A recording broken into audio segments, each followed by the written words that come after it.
Se spominjate, kakšne uspehe je pred 20 leti žel Peugeot z modelom 205?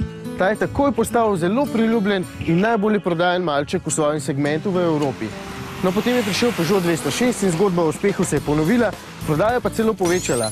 Rade so ga imele vse ženske, kljub malce bolj nežnim linijam, tudi malce kateri moški. Skupaj so obeh prodali skoraj 13 milijonov. Potem je prišel Peugeot 207.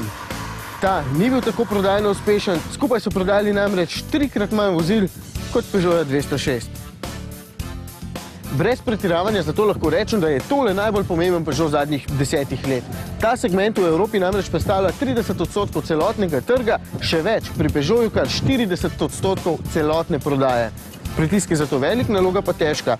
In če je Peugeot 206 takrat imel 16 tekmecev, jih ima 208 27. Pri Peugeotu so optimistični, to je povsem nov izdelek z nekaterimi novimi motorji in novimi rešitvami. Od 207 je krajši za 7 cm, predvsem zaradi krajšega previsa spredaj in lažji za debelih 110 kg. Ampak dovolj o številkah, kakšen sploh je.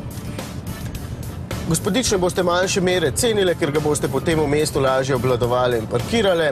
Všeč vam bo preglednost in to, da na armaturki ni ogromno stikal, ker se vse opravlja preko tega zaslona na dotik. Všeč vam bo tudi zelo majhen volan, ki ga je zelo prijetno vrteti. Njegov primer je bojda celo manjši od tistega pri Ferrariju 458 Italija, ampak to je že podatek za fante.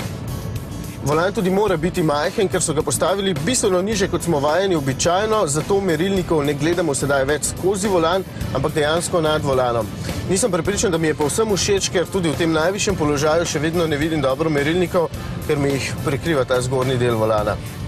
Preden dekleta skočite v zrak, češ da to ni edino, kar vam je pomembno, poslušajte naprej, se vas še tiče. Po dobrih 100 prevoženih kilometrih lahko zatrdim, da so se pri Peugeotu predvsem potrudili in da 208 je na nivoju ostalih boljših tekmecev. 208 ni med najbolj ostrimi predstavniki, se mi pa zdi podvozje dobro oglašeno in dokaj čvrsto. Res pa je, da ta najbolje opremljeni avtomobil čepi na 16 palčnih platiščih. 120 konjski bencinski motor, ki sem ga vozil včeraj, je uglajen in zvezno delujoč, mu pa vseeno manjka kanček iskrivosti. Ta trenutek sedim v dizlu, ki je tudi dober, na povsem novega litrskega trivaljnika pa bo treba še malce počakati. ESP je serijski, kar tudi mora biti. Še besede za fante.